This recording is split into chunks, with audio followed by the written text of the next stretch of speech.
Hello and welcome to another episode of Five Alarm Task Force. I'm Steve Green, your host. Happy to have you with us and happy to be here with you. And today is a very interesting and new version of Five Alarm Task Force because I have with me today a firefighter, not from the US, not from our good friends in Canada, but from our rock of start in the UK. And my guest today is Mike Stackowicz. He started his firefighting career as an on-call volunteer firefighter with Lincolnshire Fire and Rescue Service in England in 2006.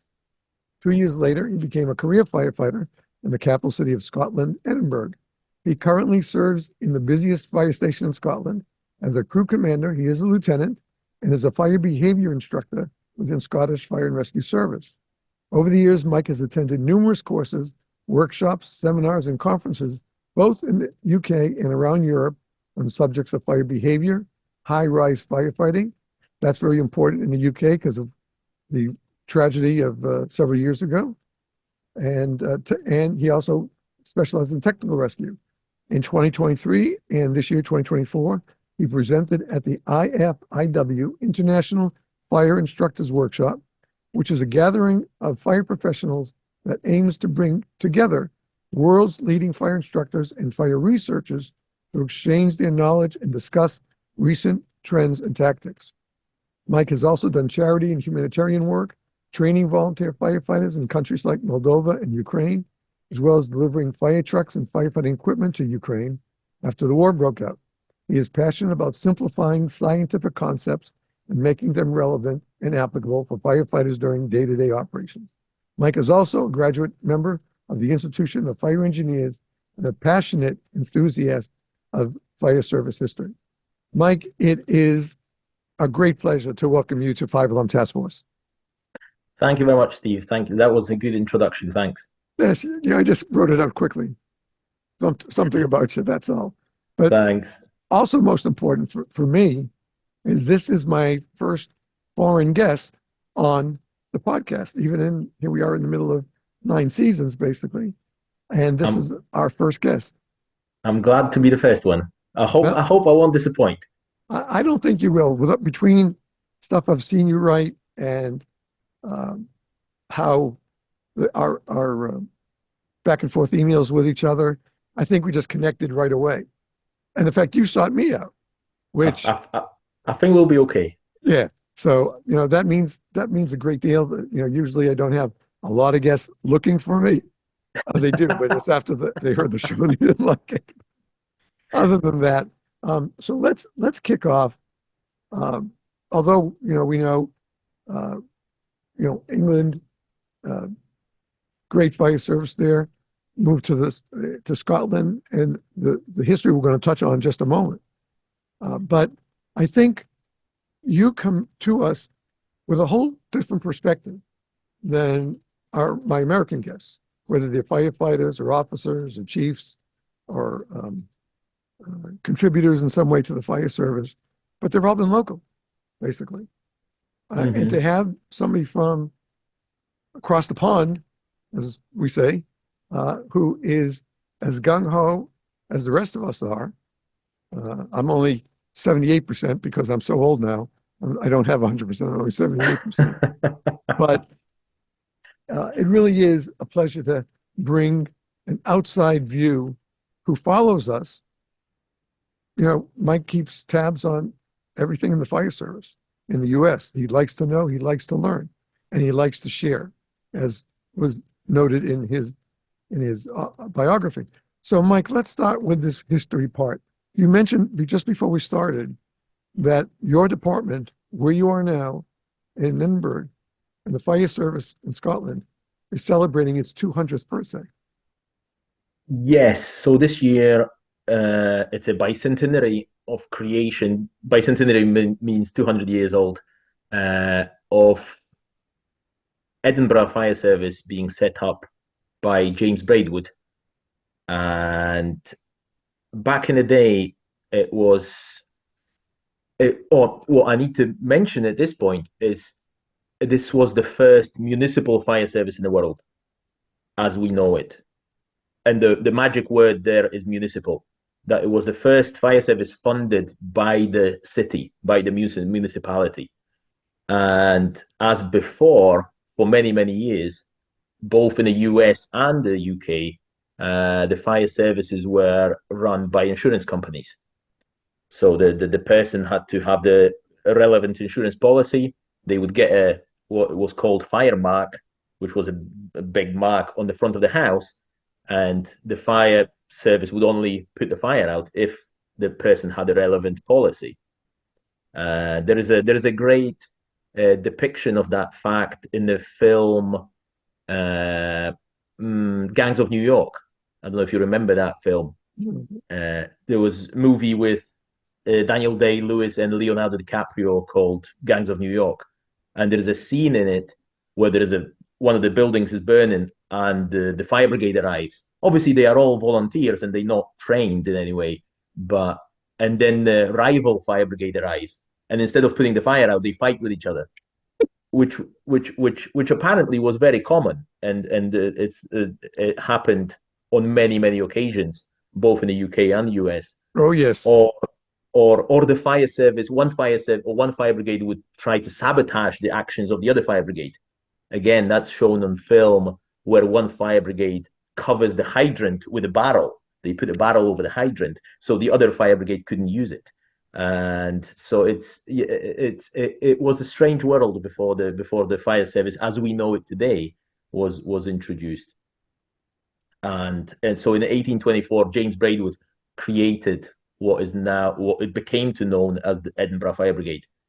And he became, at the time, he called himself, or was called, the Master of Fire Engines, which is quite a cool title to have. Yeah. And so, so he was the first man or first person in the world to introduce the concept of fighting the fires from inside. With all the historic records, we know that usually the fires were fought from the outside with big squirty hoses, and stand outside and squirt some water in it.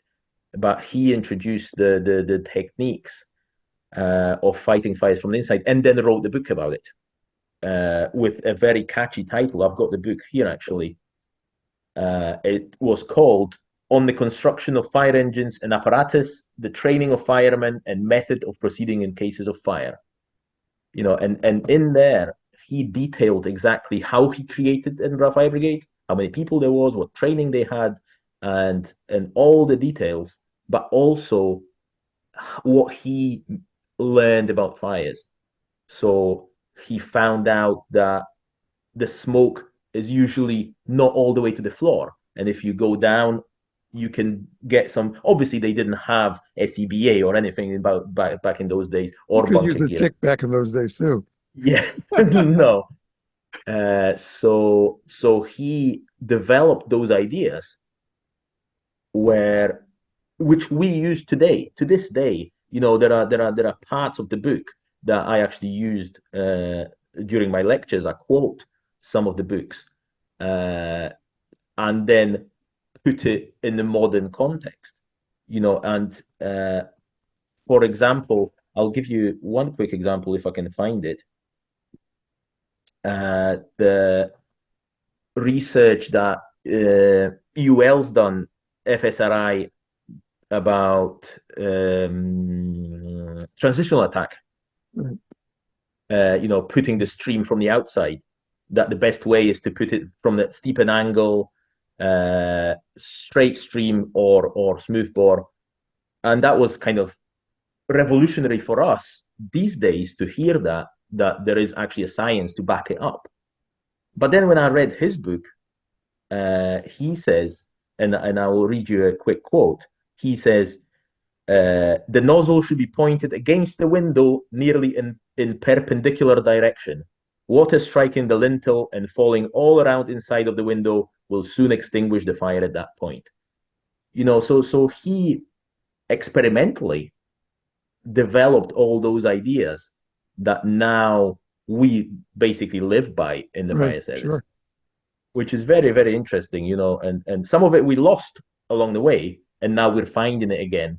and some of it is as basic as excluding the air from the fire to stop it growing. Right. Again, that was one of his ideas, and he likened it to a chimney. If you allow the air to get in the bottom, it will increase the fire inside. So he was a very revolutionary, I would say, individual who shaped British fire service and global fire service for many, many years to come, I think. I don't doubt that. And when you think of what he's talking about for the fires that were occurring in his time, he does seem far ahead Absolutely. with his knowledge of how to combat these fires. And especially in those days, with everything almost being wood, a lot of it was wood. Even Yep. homes were made of wood and logs and stuff like that. And oftentimes they would put creosote on them to make them weatherproof. But a little fire gets going and touches that creosote, it doesn't Yeah, become, yeah. it's not a little fire anymore. And then back in those days, the fire brigade, the fire engines were not using horses yet. That was pre-horses, so they were pulled by firemen.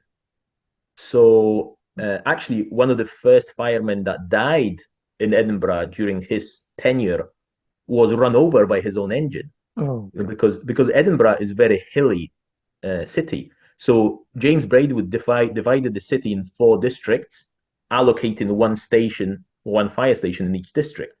And he placed each station at the highest point of that district. So then they could always push their fire engines down hills to any fires rather than uphill. Right. So he was very smart that way. And due to the hilly area and geography of Edinburgh, Edinburgh had very tall buildings quite early on. Back in those days, 1800s, Edinburgh already had buildings of up to 14 stories high, Wow. which was unbelievable. But they weren't very well maintained, I was just about to say they weren't very well constructed, but they stand to this day, so maybe they were. But they weren't. There wasn't any fire engineering solutions. Let's put it that way. You wouldn't have a standpipe or anything in them, Right. so. See, there was no FDC on the outside, right? Waiting for a Nah, hookup? I don't think there was. I don't think there was. So, and the fire brigade's role up to that point was always to protect a neighboring, because once the fire started, as you say, they were going pretty well. Yeah. And the fire brigade took a while to respond. It wasn't 5 minutes. It was probably more like 30 minutes before they arrived.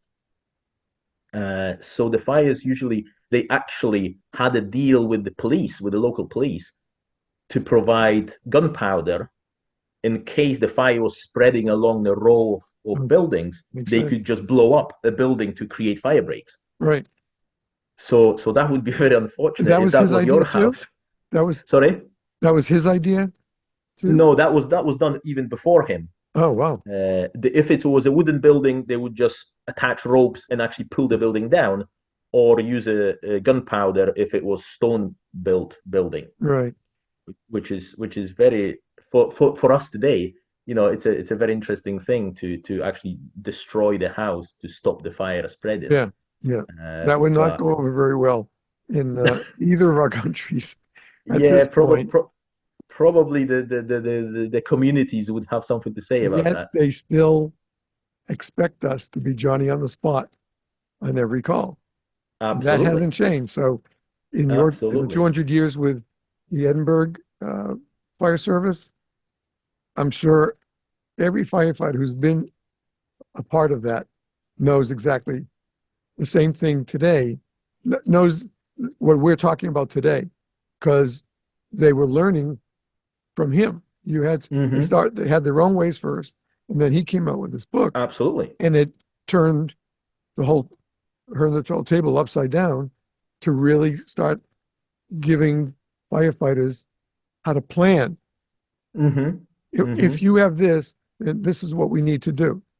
And it's really no different than pre-planning that we all do today. I mean, I've been out since '85 after only 8 years as a volunteer, but got injured and I've been out. But I've always kept in touch with the fire service Yeah. wherever I've been living. I love those 8 years. I was just I'm working on an article for Crackle about trauma is not necessarily what we see and how we need to deal with it. Because I was not admitting to myself my two greatest traumas. And for one of them, actually neither one I should have blamed myself for, but it was tough, those two instances. Yet the fact is that even being out as long as I have been out, I still carry a full BLS contingent in my car. I have two of the new pry bar tools, the red and yellow you've seen on Instagram. My good friend Mark, who promotes the pry guy levers, the Nesta bars, and I've always just stayed tuned through the trades. And then back in 2016, when guys like Joe DeVito and Andy Starnes, and Nick Higgins from the Firehouse Tribune, they welcomed me on social media. And we talked for a few months, and they connected me with other firefighters. And then they said, Steve, you know what? With all you know, because your background in radio, background in television, your background in firefighting, you should do a podcast. And I said, great, that's a good idea. What's a podcast? They said, you don't know? I said, no. I thought we were on the radio before. I said, yeah. I worked with my partner and I went to a AM radio station in South Boca Raton, and that's where we recorded every night. And they sent the signal to a server up by, I think it was HME in those days, and they put it on the internet. So from that show, we did get callers from 3 calls I remember from Australia. We did have them, but he and I kept us going as long as we could. I think it kind of fell apart just after 9/11 because of everything going on there. But the fact is that I think this is a good point for every firefighter who's listening. I don't care where you're from. We are a family. You can go to a country that you don't even speak the language. You go to a firehouse in that country, you show them your badge, and that you're going to be taken in. Absolutely. Yes, there are times that we let each other down. Anything else being said like that would be, just disavowed. But you can go to any city in the U.S. I can only speak for the U.S. No, I can speak for Israel, because I went to the firehouse in Israel. I got welcomed in as well. Went to England when my wife and I were coming back from Israel. We stopped for a week in London area, and I did get to go to a firehouse there. And the funniest thing was, one of my jobs, I was working for a synagogue as the executive director. And they sent me to a conference in New York City for how to raise money as a nonprofit. So I went there for the synagogue. I went to the first day, and it was terrible. It had nothing to do with anything I could deal with, nothing I could use in the synagogue. So the second day, since I had another day before my flight, I decided to go. When I first got to the hotel, the first day, I walked around the corner, and there was New York Firehouse. So on that second day, I grabbed breakfast at the hotel, and then I scooted around the corner. And I walked around a little bit just to see part of the city, and came back, and it was about 11:30. So I knocked on the door. I said, "Who is it?" And I said, "I'm a former firefighter." He goes, "Let me see the badge." I showed it to him. So he goes, "Get in here now." Right. And they were doing a late fantastic and welcomed me. Then they had a rescue call, so they took me along on the rescue truck. It wasn't a big deal, but it's exciting as a kid. Absolutely. Firefighter, New York firefighters, or maybe a few, it's the Edinburgh or London. But the fact is that as much as we admired them as kids, now we have a love for them because they are our family. Absolutely. And to have you on the show is just proof in the pudding. Okay. You are my first guest from, over the pond. And I am so happy that we got in touch with each other. And we were finally able to set this up between your schedule and my illness. We finally were able to set today as a date. And I love the historical look because I don't think here in the U.S., unless you're New York or Boston, New York, Boston, maybe Chicago and Philadelphia. Those are the first major departments. And Cincinnati, because Cincinnati still fights with Boston as who actually came first. I think it's a matter of hours. But the fact is that you can go as a firefighter and you go not with an attitude, well, I'm a New York firefighter or I'm in Boston and a lot of your friends are Irish. That's wonderful. The families are Irish. You have relatives all over the place. That's great, but that doesn't make you a great firefighter. Yeah. It's who you are first of all, it takes who you are as a person inside. Absolutely. That's the first commitment we have to make.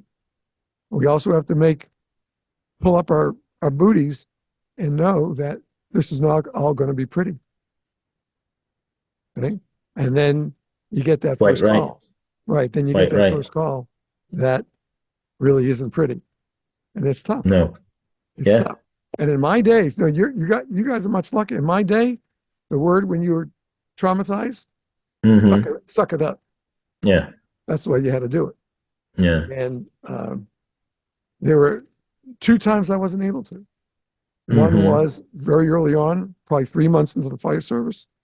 I happened to be at the station with my buddy, and I met that kid in '77 when we got voted in. He's still my best friend today.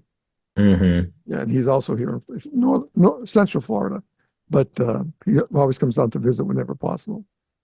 So we went on a call. There was an auto accident by the airport road.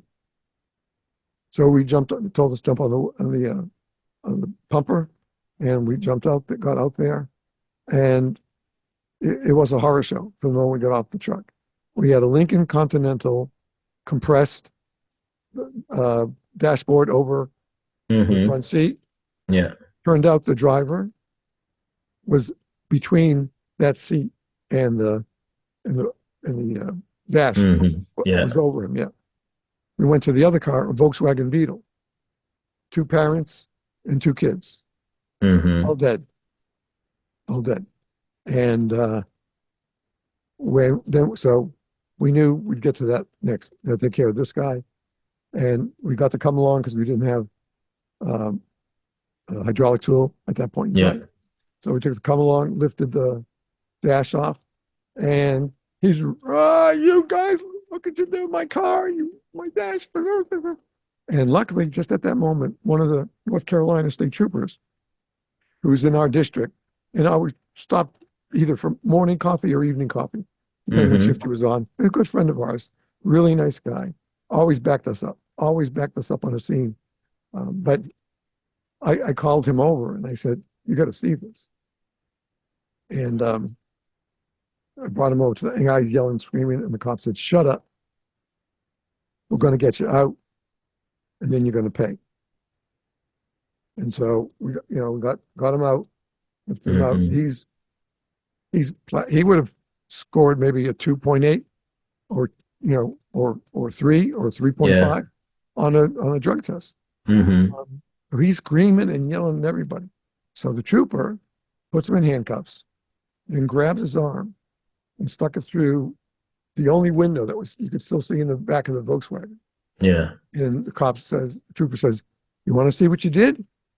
Pushed his head right in there. And it was basically, we basically had to take all 4 of them out with a hose. That was what was left of them. And he said, well, I didn't do that. They crashed into me. And he said, how come they were coming the opposite direction and they landed on that side? If you would hit them when they were on that side, car wouldn't be where it is. So he says, no, you're under arrest for DUI manslaughter. Yeah. And the guy got 18 years. Wow. But we had that trooper there. But that was the first one that I saw that upset me. Yeah. It was only 3 months after becoming a volunteer. And then when I had to stop being a firefighter, that wasn't the trauma though, but the other trauma was personal. But the other trauma was when I had to stop. I stopped being a firefighter because of an injury to my knee. Yeah. I had it repaired twice, and then it hurt again. So I went to my orthopedist and the fire surgeon, and they both said, we can't have you fighting fires anymore. It's just too dangerous for you and anybody Yeah. else. But the chief offered me a position, so I didn't have to leave. I set up the video system for that department, so we could do after action reviews. And this time we have video to talk about. You know, it's not this, well, I remember it this way, and I remember this way. It's on tape. You're going to see what it is. And they made me an inspector for the village.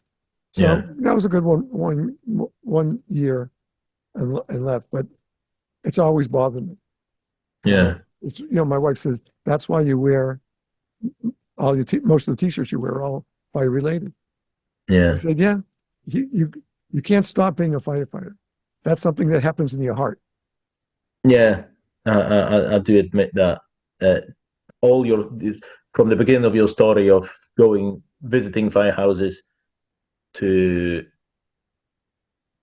the t-shirts to the things that come with the territory. Even this is a shirt from Pierce. Oh, yeah. So even in the dress shirt, I have yeah. another fire connection. Yeah, I thought you made an effort, but no, and you're very right that as fantastic as the job is, there are aspects to it that we cannot gloss over or forget that they exist. And we all had or been exposed to things that maybe we shouldn't have to be, but unfortunately that's the nature of the job. And I remember the couple of episodes. I think the first one was when I was still down south in England, and we had a vehicle accident where there was a young girl, I think she was 17 maybe, and her boyfriend in the car, and they crashed into a tree. And the guy wasn't wearing a seatbelt, so he got ejected. Oh no, sorry, the other way around. He got trapped in the car, and the girl got ejected out of the car. And because we only turned up with one engine initially, and we were the first ones, my officer told me, because I was the youngest and didn't really know much, to go and look after the girl who was now few meters or few yards away from the car. Yeah. It was middle of the night as well, so quite dark. And they will work on the car to release that guy. So I was there by myself. She was really in a bad way, and I didn't really know what to do.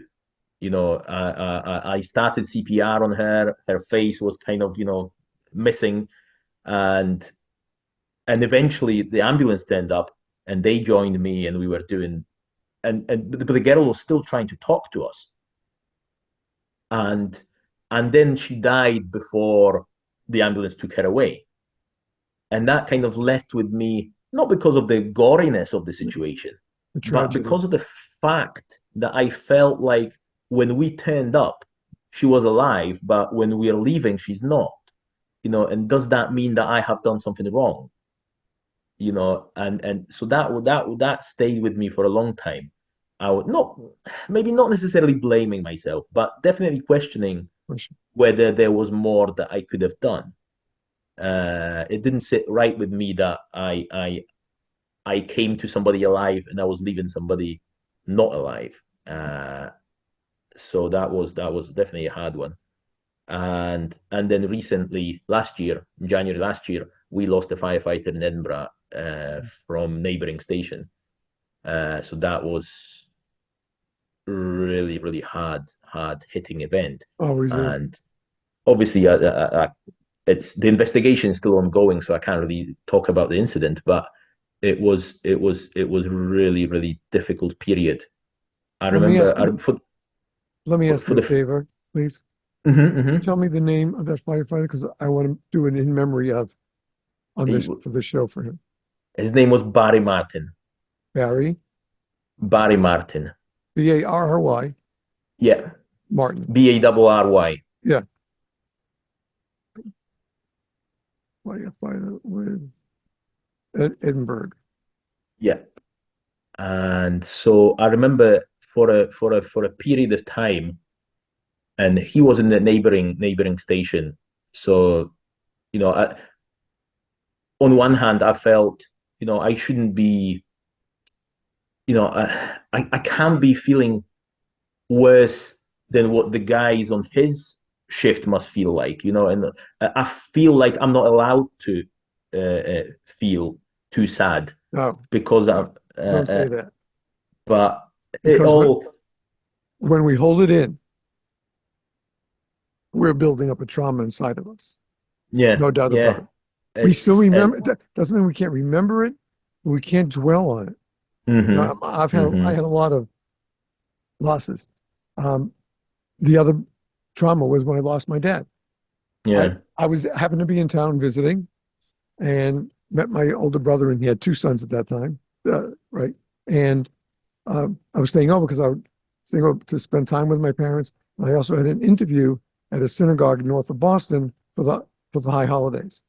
And so as I'm getting dressed, my mom comes into me and she says, Daddy wants to know if you'll come in and help him shave. I said, help him shave? mm-hmm, This is the guy who taught me how to shave. He doesn't mean yeah, him. And I looked at him right away. He was pale, sweaty, wasn't feeling well. He said, I think we need to call the doctor, Bud. That's my family mm-hmm, nickname is Buddy. I said, you sure, Dad? He goes, yeah, I think so. Never had ever done that before. Never okay, had done that. Called 911, told them I was a firefighter medic from New York State, because that's right up there. mm-hmm, And then, so I took the vitals for my dad, got everything ready. The crew comes up the stairs to their apartment, and I said, "Okay, bring the defibrillator, bring the drug box." And they said, "We can't." I said, "What do you mean you can't? You're an ambulance." He goes, "Yeah, but the state of Massachusetts hasn't made paramedicine legal in the entire state. The only place it's legal is Boston Health and Hospitals, okay, Boston City Hospital. But Boston City Hospital was still 18 miles away yeah, where my dad was. uh-huh, We got him down. All we could do was keep his blood pressure and oxygen for him until we got to the ER. They stabilized him, and he was in VTAC is what it was. yeah, And so, all too often we know that VTAC does not have a happy ending. yeah, They yeah, don't yeah, get immediate care. And so we got him set aside to put him into a room in the CCU, came and checked on him. And my father didn't like long hair. He didn't like it when I had longer hair when I was in a band in seventh grade. But his thing was he didn't have anything against Beatles or anything like that. At 44, he had his first heart attack. And he was in the hospital for 3 weeks in those days. So his hair grew. He wasn't able to go to. That's why he hated. My mom finally explained yeah, why he disliked it. So he said to me, he goes, aren't you supposed to get a haircut this morning over at Juan and Gale's? My cousin's had a salon right nearby. mm-hmm, And I said, yeah. He goes, well, I'm going to have lunch. He goes, go get your haircut and come right back here. And I said, okay, Pops. Drove over maybe 5 minutes to get to their salon, get in there, give them hugs and kisses and talking. And then phone rings and my cousin picks up. She goes, hold on. She goes, buddy, it's Richie. You got to call me. You got to talk to him. I was my brother. And my brother calls me and says, you got to get back right away. I did.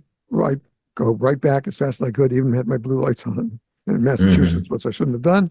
But by the time I got to the hospital, he had passed. And it's been hard to forgive myself. yeah, It wasn't my fault, but I still yeah, can't. of course, yeah, of course not, of course not. So And that's why these traumas, the loss of a comrade, as you know from following us with the foundation we created, Fire Alarm Task Force Corp, is that we only have one goal with that nonprofit, and that is to assist our brothers and sisters and or their families in dire need. Hmm. And we try to do the best we can with the monies we have. We're not getting collections that well. And so if you are a viewer and a listener, we ask you, please just visit our website. A $1 donation, $5 donation, $10. That's fine. If that's what you can do, we love it. Just send it towards us, please. You can go to our website at www.5-alarm-taskforcecorp.org. And just coming down on the homepage, you'll see that beautiful picture of the federal Q2B siren. Click on that siren, and our donation page will pop up for you. And that's where you can make your choice of how you want to make a donation. You can use a check, you can use a credit card, you can use even a cash or an ACH. Any way that you can help us will be greatly appreciated by us and absolutely by the next firefighter we have to help. So I started not doing this in the show, and we have to do it. We have to get it across. Absolutely. This Absolutely, is a perfect brother. reason. We have to remember our brothers and sisters who made the ultimate sacrifice. It's not just tomorrow.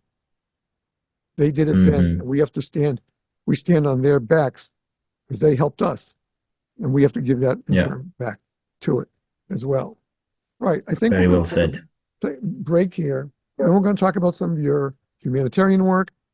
Let's talk about your fire station and how many crew, and do you have females as well as males in the department? Yes, we do. Yes, we do.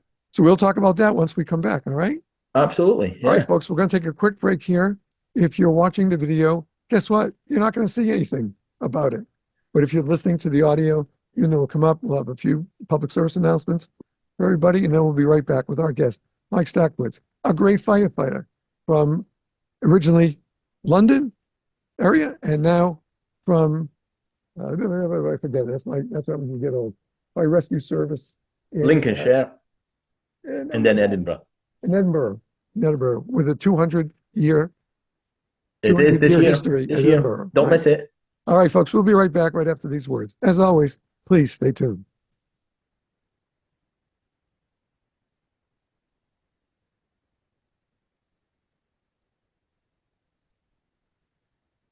Hello, and welcome back to this episode of Five Alarm Task Force, a very special episode for us. This is our first episode with a foreign guest who's still foreign. Our guest today is Lieutenant Mike Stackowicz. Mike had watched the videos on YouTube and listened to the podcast and reached out to me a couple of months ago and said, would you be interested to have a guest firefighter from Europe talk? I said, hell yeah. So between his schedule, my schedule, and my illness, we finally got it pegged to today. So I am so happy to have with us Lieutenant Mike Stackowicz. He is with the Edinburgh, Scotland Fire Service, formerly served with the British Fire Service in, you in London? Lincolnshire. Lincolnshire. Lincolnshire. Where is that relative to the city of London? It's about 60 miles north of London. Oh, okay. It's not far away. Were you busy out there too? No. Just that big. No. It was busy enough, but nothing compared to what it is now. Yeah. So Edinburgh is really busy for you. We're running in my station. We don't do EMS, EMT. We don't do medical stuff at all. So we only do fire response, and we're probably running. My station probably runs about 5,500 calls a year. So it's fairly busy. Busy, and the kind of apparatus you have in Edinburgh.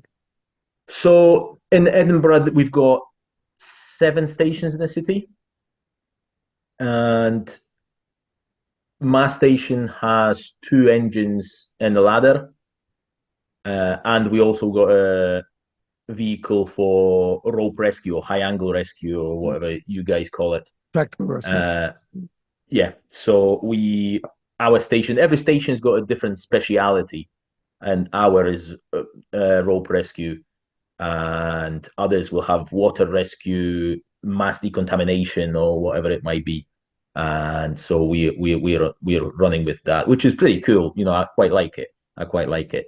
Yeah, When I joined the fire service, I was quite scared of height, I must admit. can't Uh, believe that. Go ahead. I'll let you finish. yeah, I'll tell you why. and so when I was scheduled to eventually go to that station, I was a bit apprehensive because it's quite sometimes you're quite high up, Right. but no, it's I really do enjoy it. And so our shifts are, funnily enough, because when you guys in the US, you call your shifts ABC, don't you? Some of them do. Yeah. And our in the UK, and I mean whole of the UK here, uh, we call our shifts by colors. So majority of places in the UK will have 4 shifts, and they will be blue, white, red, and green. And that stems from James Braidwood and beginnings of Edinburgh Fire Service, because his 4 stations in the 4 districts of the city, he got them to paint their fire engines 4 different colors, and they wore 4 different colored helmets, so he could tell on the fire ground who was with what engine.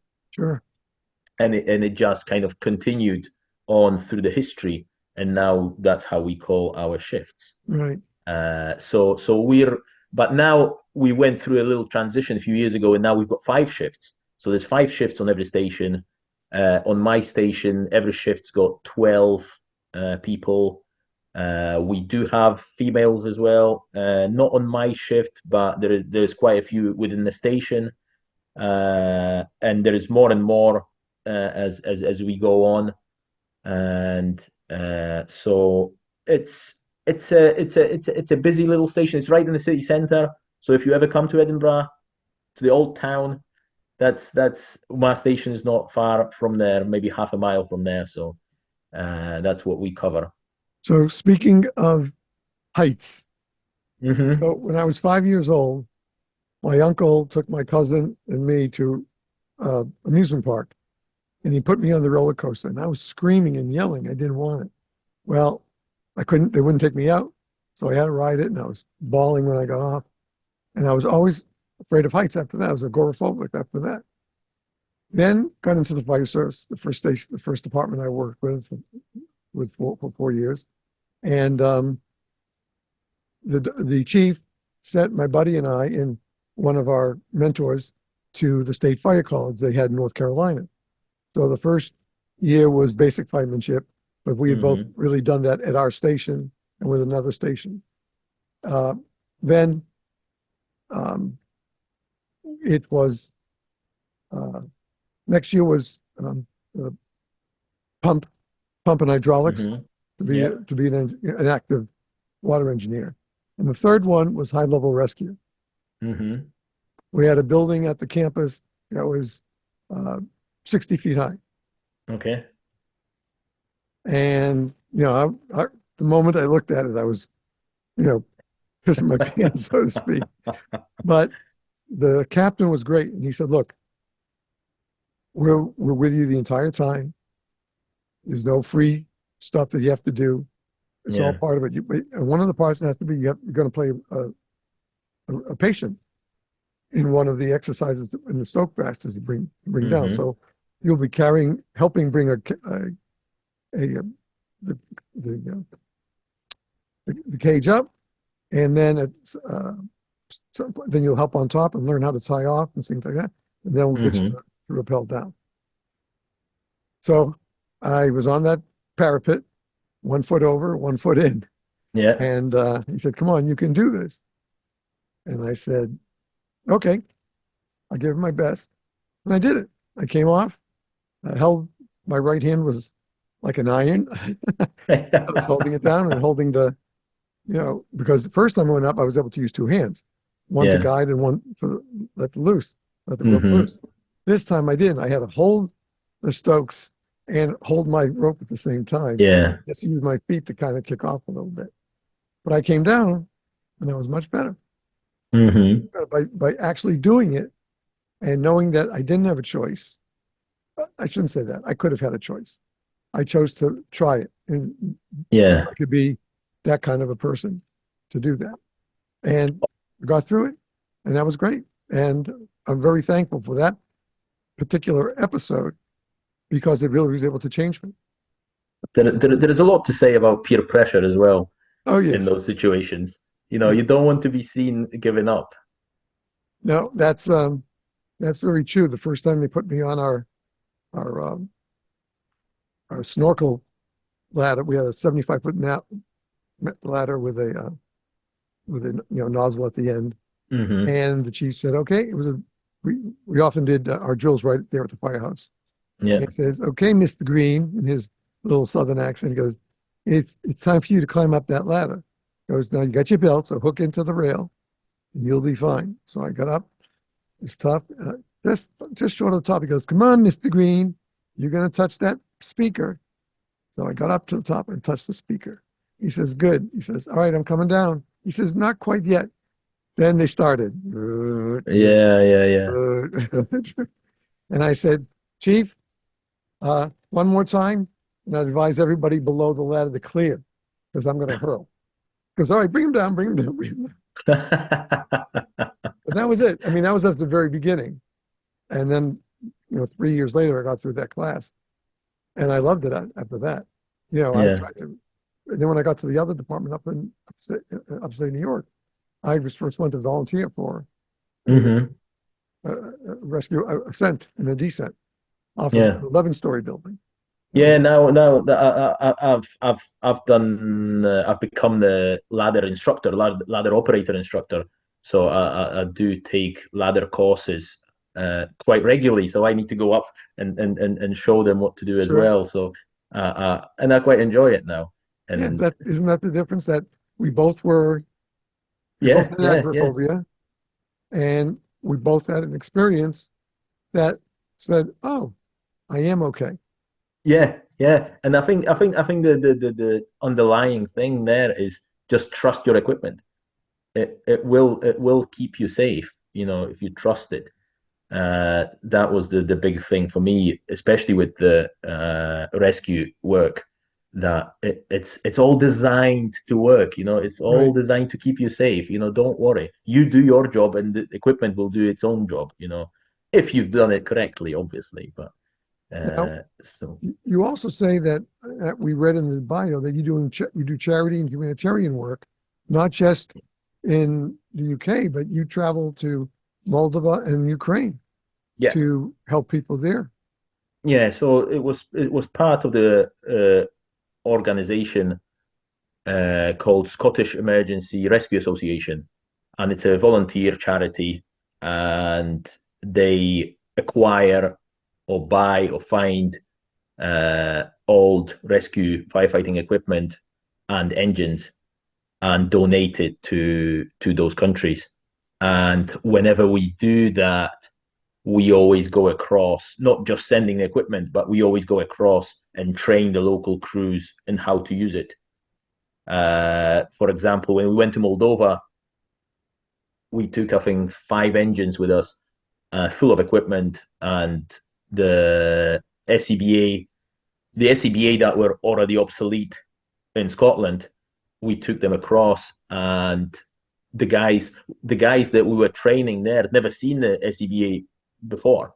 They were some volunteers from rural areas, and they never had them before. So we had to provide them very, very quick training because the provision of training for them is very, very poor. So is the provision of equipment. They were still using kind of post-Soviet trucks, kind of ex-military trucks. Uh, so they were very, very grateful for our assistance, but it also, it opened my eyes to how lucky we are in the let's call it a Western world, Right. uh, because the guys there were optimistic and enthusiastic as anything, having had nothing really, in our eyes. So it definitely put my life and my privilege into perspective.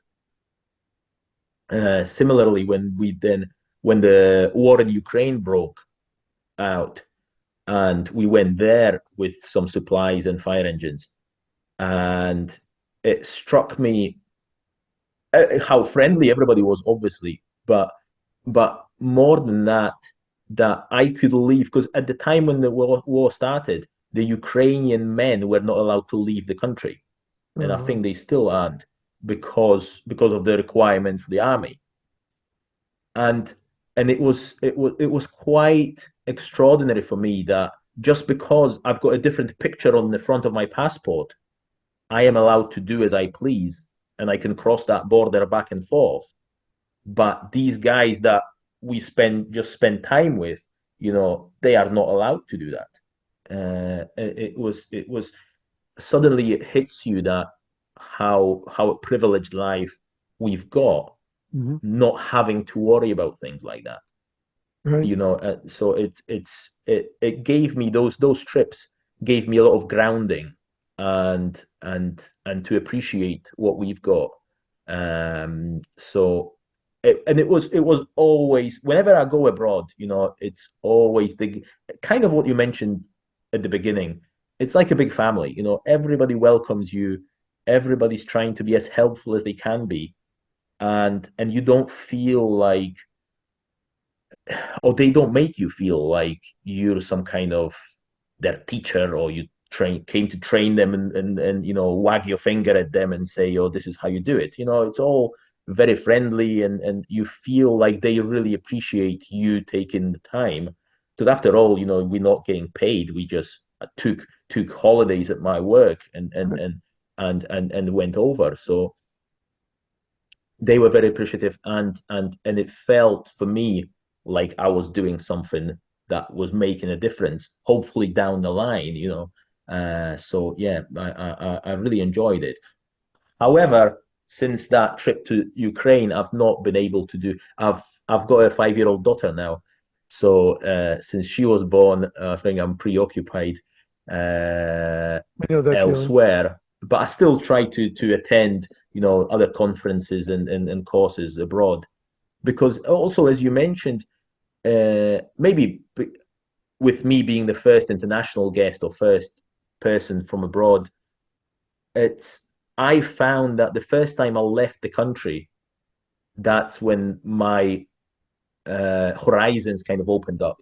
And it's the same when I started reading about the U.S. tactics, because we are very often very ignorant over the U.S. tactics or any other tactics that is not clearly explainable to us. We look at something and think, "Oh, that's stupid."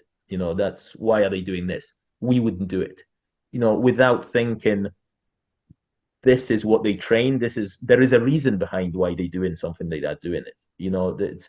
It's and so I, instead of criticizing things, I decided, oh, I'm just gonna read or go somewhere abroad to find out why they do it that way, and learn how they do it that way, why they do it that way.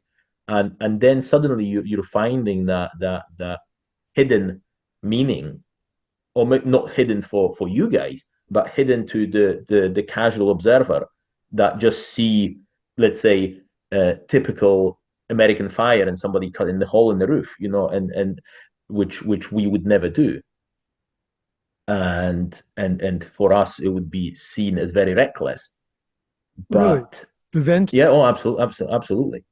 wow. Nobody will be going on the roof. And vertical ventilation is not really something that happens very often. Wow. Very interesting with that. We use horizontal ventilation, or we use fans like PPA to influence our ventilation. And so it's so anybody who's I'm speaking to and asks me how to progress, I always say to them, uh, what I've been told as well when I was starting this journey: go, leave your country, go abroad, go and taste something different. Don't be closed off in your little bubble of your own fire service and think that everything else is wrong, or or it's not good enough. And only then your horizons suddenly expand, and you're seeing the things that maybe actually can be used as much as you can't use them in your own service, in your own fire service, because your procedures and are not adjusted for it. But you can definitely make or get some benefit from it. You understand it on a deeper level, and I think that's invaluable. Oh, it is without a doubt. Another question I want to ask, because this is important information, both for almost all firefighters in the world, is did you folks have problems with the PFAS and PFOS in your bunker gear? My initial answer would be yes, although the issue is not as widely publicized. We are people who are into it have that knowledge mostly from American podcasts, research, Right. litigations. We are still kind of in the UK. We are a little bit behind in the rest of the world in working against the contaminants, like fire contaminants. I mean here. So we are just starting this journey of discovering the link between firefighting and cancer. Right. Right. Uh, so for now, in that first wave of information that is being available to us, is mostly limiting the exposure from fire sources. But also, I have seen and heard people starting to mention PFAS within our gear, and but I don't know because the European gear makers are not advertising any of this, any of that information. I don't think I'm not 100% sure. I would imagine they're using it because everybody's using it for the waterproofing of their Exactly. Right. garments. Right. Even I think like companies doing outdoor clothing, it's not only in firefighting garments. And so, but yeah, it's not something that you hear about often. So I think we're just following what is happening in the US and hoping that that's going to influence a kind of global change, and hopefully it will trickle down to us as well. Right. Right. I have coming up in a couple of weeks, I have an interview with two members of a company that is a sub company for the company Fire Rain in Canada. Mm-hmm. And they created a 100% PFAS um, liquid to use as a foam. Okay. And they also have another one called Eco Gel that sticks to the wall and prevents Mm-hmm. the embers from All right. catching. Okay. Yeah, Yeah. yeah. So we're going to be talking about that. It will be a new version. There are a couple of out there. I knew the guy uh, uh, from the company in Canada. He's been on the show a couple of times, and Mm-hmm. it's something that is very important to us Mm-hmm. because um, a dear friend of mine who I met because of the podcast and the beginning of the Firefighter Cancer Initiative, her husband had been a firefighter outside of Boston in the city of Worcester and Mm-hmm. had just been promoted to, I think it was lieutenant or captain. And within days, he was diagnosed with prostate cancer. Oh no.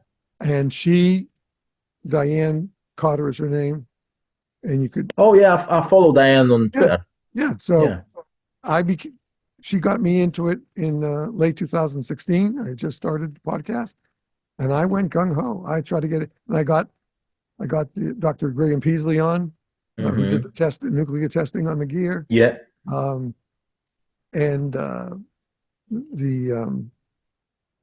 another doctor who was involved in it. So I've been covering this basically almost since the start of the Mm-hmm. and working with her.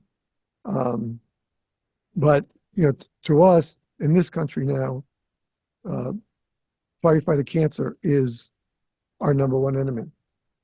Yeah. behind our cardiac care because we don't Yes. take care of Yeah. us ourselves. That's the problem. Mm-hmm. We have this ego because we're wearing these outfits that we're invincible. Yes. And no matter what gear you're wearing, if it has PFAS or it doesn't have PFAS, you can't buy into that because it's the situation. It's Yeah. not the gear. So if you want to look out for something, look out for your, keep your head on a swivel. Mm-hmm. As the concept Absolutely. of, that we have to do that. And one of the things we've had here a lot of was the, oh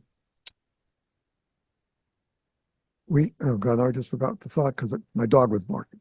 But it is just a very important matter.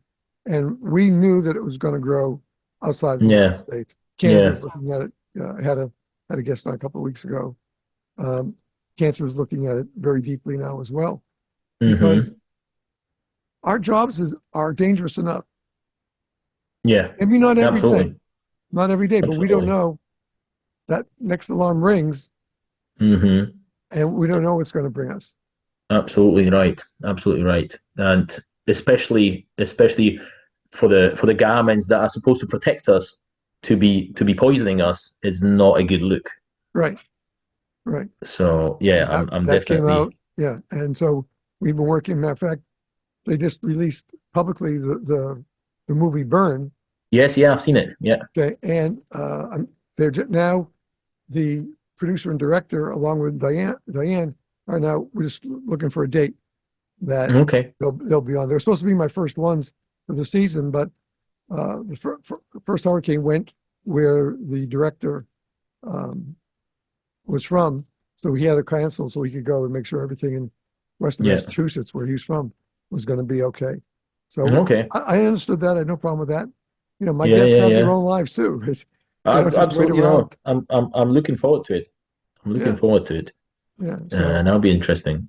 yeah, it'll be a very good one. And um, also, you're a graduate of the Institution of Fire Engineers. So what is that?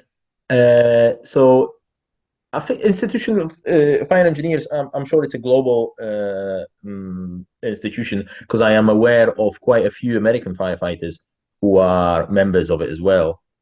And Andy is one of those, I would imagine, yes, I think he because is. I know I he think goes he to is. Germany. He's been Uh, I'm sure Mike Daly is as well. Mike. Yeah, Mike's going to be on next week, I think. Oh, great, Mike will be a great. guest next week. Yeah, Mike's a great guy. he is a Uh, wonderful guy. Very knowledgeable on fire behavior. Very knowledgeable. Absolutely, yeah. So, oh, what were we talking about? I forgot the We're just question. talking about the Oh, the Institute of fire. Fire Yes, Engineers. yeah, Yeah, yeah, yeah, yeah. So basically, it's a organization that it's more geared towards fire engineers, as in fire engineering solutions. Uh, but also, it used to back in few up until I would say early 2000s, late 90s, to get promoted within the fire service in the UK, you had to do certain qualifications, right. certain exams, and that was part of the path towards it. And now it's all gone. Now it's not a requirement, but I was feeling like it could benefit me. So I have done all the examinations off my own back, despite that I wasn't required to do it to get promoted, and I've actually done them before I got promoted. I still done them as a firefighter without actually going looking to get promoted, and so purely off my own back to enhance my understanding of the subject. I never thought or never hoped that it's going to give me some advantage in the promotional process or anything like that. I was just doing it purely out of selfishness To to gain to knowledge. to know more. So that was my motivation for it.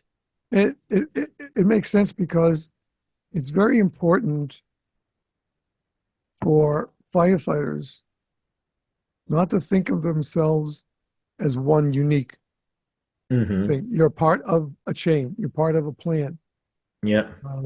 And without overstating it, you are a student of the fire culture.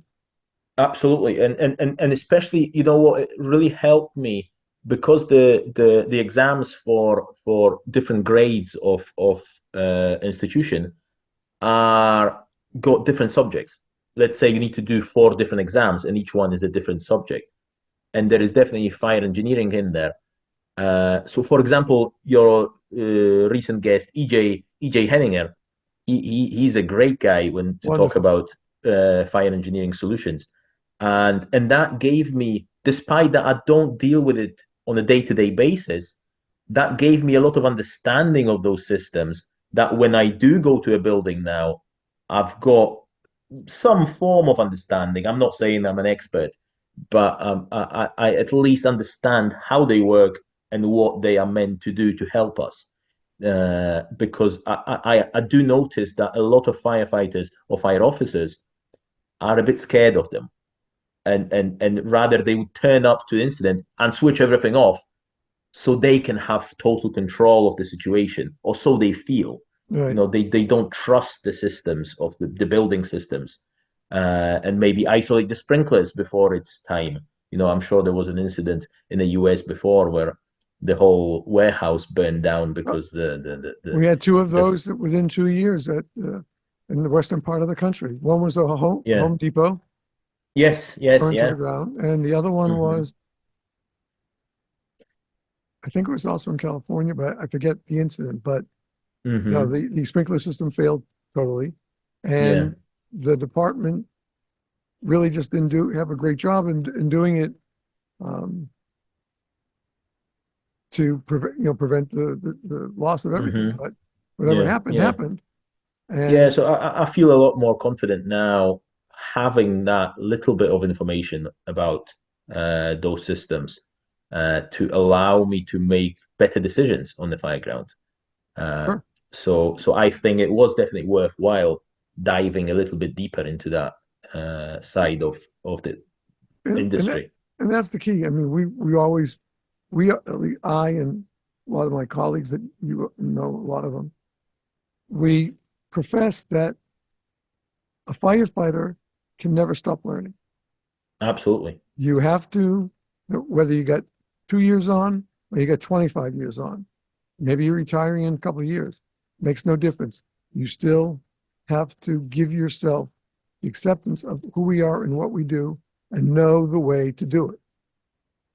Yeah, no, you know, none of us knows everything, Right. and there is always something I can learn from you. I can learn from a guy who's been in a couple of years. You know, there is always, because even the guys who just joined, they had a life before. You know, maybe they can offer something that I am not aware of. So I am big into the personal development side of things, and you know, I like to read a lot of books on people management, and not necessarily from the kind of business point of view, but more in interaction with people. You know, from like ex-military commanders or stuff like that, to enhance my interaction with my crews. You know, not as a boss, more as a partner and as a part of the team. You know, Right. that's what really interests me.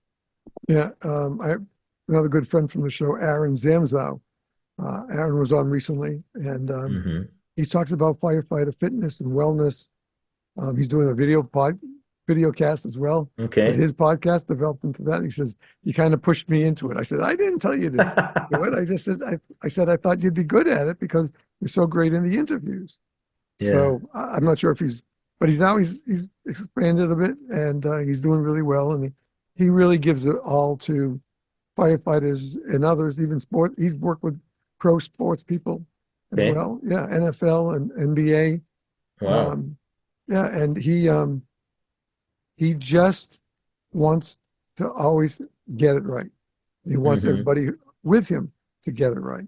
And I think Yeah. that's again one of the things we don't see, unfortunately, in the television versions of many fire departments, is that they focus too much on trivial things Mm-hmm. and not concentrate on the tactic they're doing or something like that. Yeah. So, uh, so that's important, I think, to make sure that,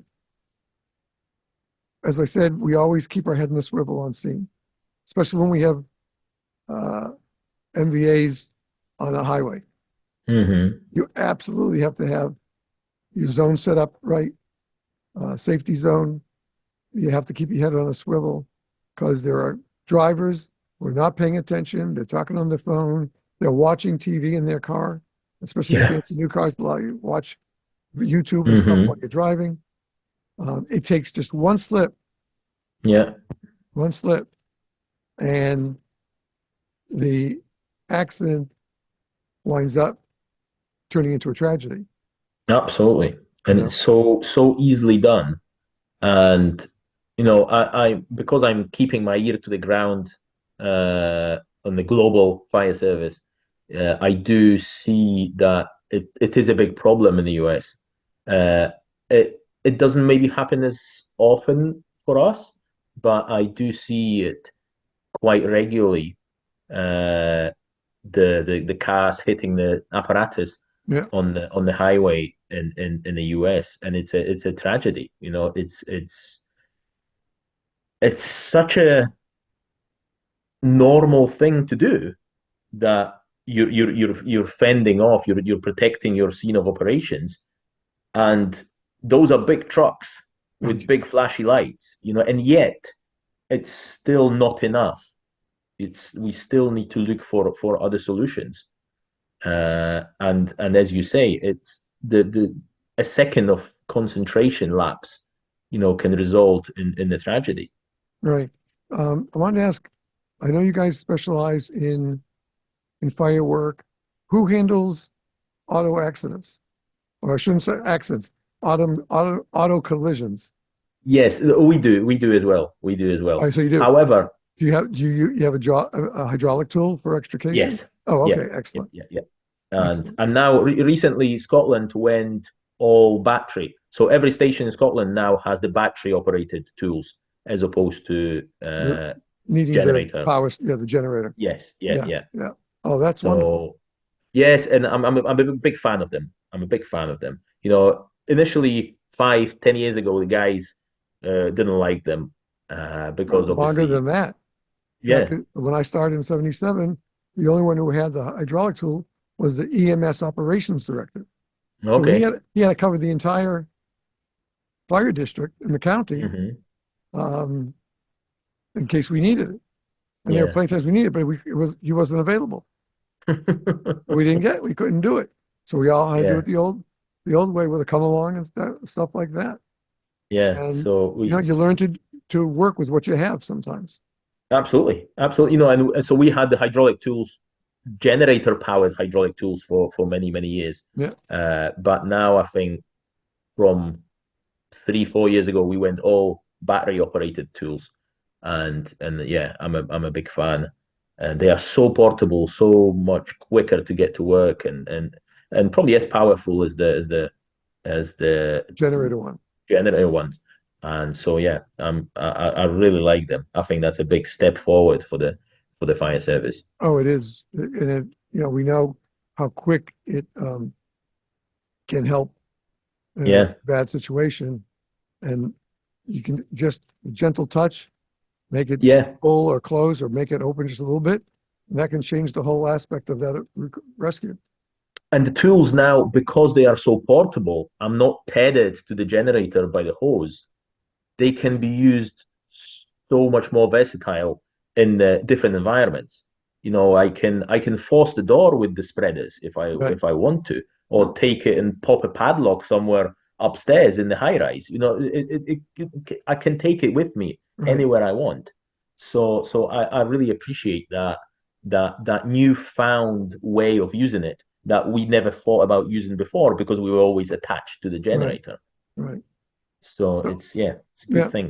one question we can start to close with, but it's very important because you're the first UK firefighter I've spoken with, and he spent time in Greater London area. Um, what was your feelings with the Grenfell Tower fire? It was a great, oh, obviously, most of all, it was a great deal of sadness for what had happened, both for the residents, for their families, and for the firefighters that were exposed to that incident. Because I can't even put into words or imagine how horrendous it must have been to be part of that incident. Uh, and from the response point of view, I am not an expert, but I think, and I've read the reports on the Grenfell inquiry, and I've read some books, and I don't think they could have done much better. With the it's with the training that we get generally across. And obviously, every fire department within the UK is a bit different, but Right. generally, it's very similar, and I think they've done everything they could, and the building construction failed them. That was never observed in the UK before, Right. and it was very hard to accept that, despite all their best efforts, they were on the losing position from the very start. Uh, and I really feel that that's the kind of incident that it's very, very difficult to recover from. Uh, yeah, I wouldn't wish it on anybody, Right. and Right. yeah, Um, it's a very difficult incident to talk sure. about. To follow up with that, is the UK, or maybe just talk about your firehouse, Hmm. your fire department in Edinburgh, is there a program to help firefighters um, re re-energize themselves after a terrible incident like that? Do we have behavioral health initiatives in your Yes, departments? there is a number of initiatives that are either official routes through the organization that we can reach out to and for help and discuss with the professionals, uh, or there are more kind of charitable routes or charities that provide those services, whether it's something as simple as going hill walking, with a group of guys, and talking about things, very, very informal settings, but also more professional help that if you need, uh, you will be referred by your officer, uh, to access that help, or you can self-refer yourself if Right. you feel that way. You don't need to talk to anybody on your crew or your superior to ask for permission to use it. You can contact them directly whenever you want, and it will be dealt with anonymously and in confidence. So your supervisor or your officer doesn't necessarily need to know if there is a problem. Right. Well, that's So good that yes, they it's have. it's it's it's good. Yeah, it's good that they have, as because all in all, when we look at each other, we're really not different. Hmm. We have different kind of equipment, different training, but no matter what, we're still firefighters, Yeah, and we see a lot of crap that we would never let anybody else see. yeah, Uh, absolutely, And absolutely. the only way we get past that, and you can't just say, "Ah, that doesn't bother me. That stuff doesn't bother me," but it does. If Hmm. somebody has to say that stuff doesn't bother me, that's the hint that it does bother them, and they're just trying to escape it. But there's no door, easy door to Hmm. get out of that room. I think it's also got some kind of cumulative effect. Despite that, probably at the beginning of my career, maybe I've experienced some more kind of gory incidents. Now I tend to get bothered about stuff that probably wouldn't bother me 15 years ago. It's I don't know whether it's the kind of build up of all the things over the years, or am I getting soft at the No, older age, you know? you're learning and Uh, you're maturing. but it definitely affects me more these days than it did 15 years ago. Yeah. Yeah. I didn't have that luxury because of within the first 8 months, I had two major MVAs, Hmm. MVCs. I'm stopping calling them accidents because most of them are not accidents. They're vehicular Yes. crashes. That's what they are. And I was on the nozzle on four fires. There it Hmm. was. This was only over the course of 8 months. Yeah. And I was a new kid on there with two couple of other guys. One guy, as I said, I met was my guy, still my best friend today. Um, but it's a matter that we have to see that being a firefighter is much different a job than the guy who works in the office, the guy who's the attorney, the guy who runs a business. Our world is different, and Hmm. a lot of citizens don't don't see us for that. They Yeah. see us more for if I got a problem, I got to call them. Yeah. I think part of that is also why I'm trying to always put myself in the shoes of the victim. Because majority of times, 9 times out of 10, let's say, people will go on through their life never having to have to call the fire brigade. They will happily go through their life and never come across us professionally. But then those that do, probably we are meeting them at the worst day of their life. And even if it's quite a mundane incident for us, and it's we deal with that every week, so it's nothing exciting. You still, for that person, that could be the worst day of their life, so you need to show them some sympathy, some empathy, Empathy and and compassion. show them that you care about their property, their health, or whatever it might be, their dog maybe. It's despite that for us, it's just another one. It's so I think that's very important because those people, we are then becoming the representatives of all the firefighters in the country, maybe, or even globally. Right, For that person, maybe they only met one firefighter in their life or that one crew, and their opinion will be set by that interaction. So let's do ourselves a favor and come to every call as if it is to our own house, to our own parents, you right. know. Yeah, we need to if we personalize it, how would I Absolutely. feel? How would I feel if I was in that place and that person was Hmm. looking over me to take care of me?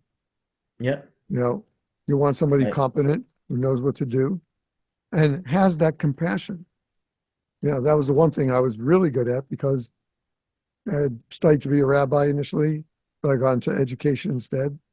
And then just when I was starting that first job as a principal of a school, that's when at the same time I joined the fire department. And that fire Hmm. department, and because it was all volunteer except for 5 people, we had like, I think 48, 52 volunteers Yeah. there. But the fact was that from that moment of that accident I told you about at the beginning, Yeah. I realized what I had to do and how I had to be because I've Hmm. officiated at funerals, I've officiated at Yeah. weddings, I've Hmm. witnessed when we perform a circumcision on a Jewish male child. Yeah. And each time of those, I let my heart open because there was an emotional tie to it as well. Yeah. When we do this job, yeah, maybe Mrs. Jones is a frequent flyer. Yes. Like every other day, she calls you. I think I stepped on something bad. Could you come and check? Yes, this is why we'll come and take, Yeah. take care of it. We'll be right over. But to us, there's no major thing there. But to her, as you said, it could be her worst day. Yeah. Absolutely. Yeah. And listen, you're going to a fire. whether through a business or residence, you got to have compassion for those people as well. We have to do our job. We have to understand these people might be losing everything that was important to them. Yeah, yeah. And very often we're just looking how to get away quickly. Let's make up. Let's cut away or whatever. They damp everything down and get away because the dinner is waiting in the station. But we need to take that extra few minutes to let them know that we do care about their belongings, their house, their business. I think that's going that little bit extra mile to provide a good service that people can be proud of and happy to contribute through their taxes. Right. To help support the fire service. Mm-hmm. Absolutely. That's the key, without a doubt. Mike, this has been phenomenal. I am so glad that we finally were able to get together. God willing, if I get a season 10 out of this, I'm going to have you back. Oh, that would be a pleasure. Yeah, pleasure to be on. It's just so great to hear. Again, since we are a family, it's important. It's not just we go to conferences and we practice. We have to keep the human side of us going as well. That's very true. And that's something you bring out very clearly. Both your personal interest in fire history, which, a lot of fire, especially your age, a lot of firefighters don't even think about that. They just think, am I going to get to be a lieutenant? Am I going to get to be a captain? Yeah. But they don't think about the umbrella of who we are. We got flashing lights, loud sirens, new safety devices that will, in fact, we have this company called Hasselert and they're now putting these little transmitters on emergency apparatus, and it's called the safety cloud, and that can transmit if that that department will able to automate their little pod that's attached to the engine. It goes to the sky, and then it hits people using their infotainment system in their car. They don't have to look for a particular mapping thing like Waze or Google Maps. Yeah. This tells you exactly where they are. Tells them that 3 miles ahead there is an accident. Please bear to the left.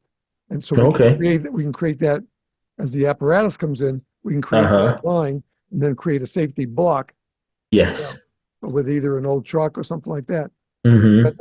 Coming into this thing, and I think that's going to be a big success. Yeah, absolutely. The technology, and Andy Stans always talks about thermography, and there is a lot of technology coming into the services now. And in the UK for some time now, we've been using. There is something that it's not seen in the US, but happens in the UK definitely, and some other European countries, where we've got a board to monitor all the SCBA wearers involved in the incident. And now these boards are so smart, and they've got telemetry systems, and the board monitors the air of everybody in. It communicates wirelessly with every SCBA in the vicinity, and it displays with the air content of each wearer, and the board will know if some of them will press their emergency button, and roughly they can even point where they are, distance wise and all that. It's getting very, very complex and complicated, but also hopefully, making our job a bit easier in the future. In one of today's news blasts, I don't remember if it's Firehouse or Fire Engineering, but they are putting into use something that one of our former guests was retired Chief Charlie Werner, who heads up drone responders across the world.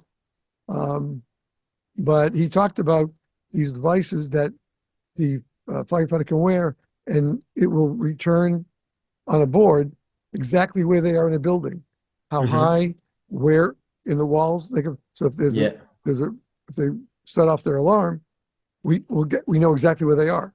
Yeah. And if they move a little bit, trying to get close to a door, we know that, and it's going. So I Hmm. just saw today was the first announcement that was being tried.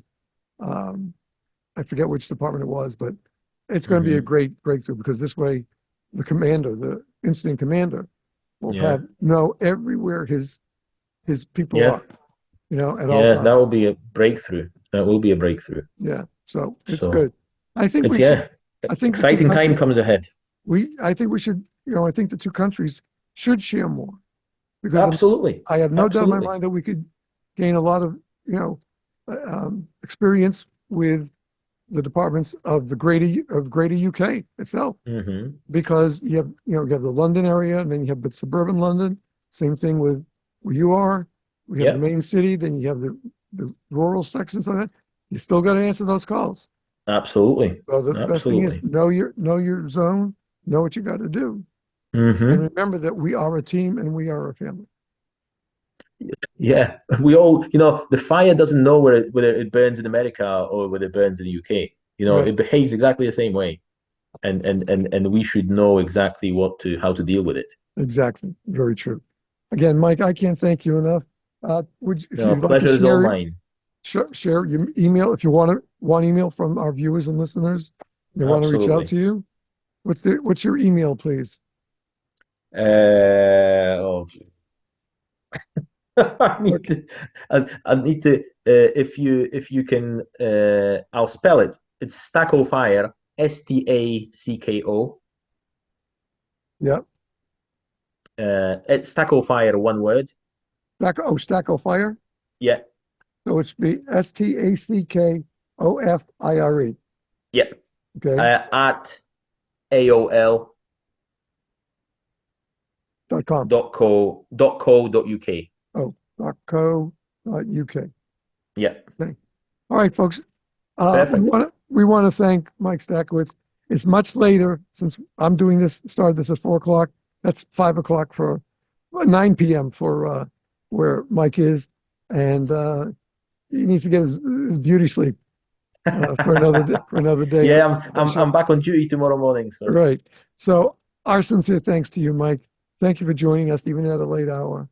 You've really shared great information with us, with our viewers, with our listeners.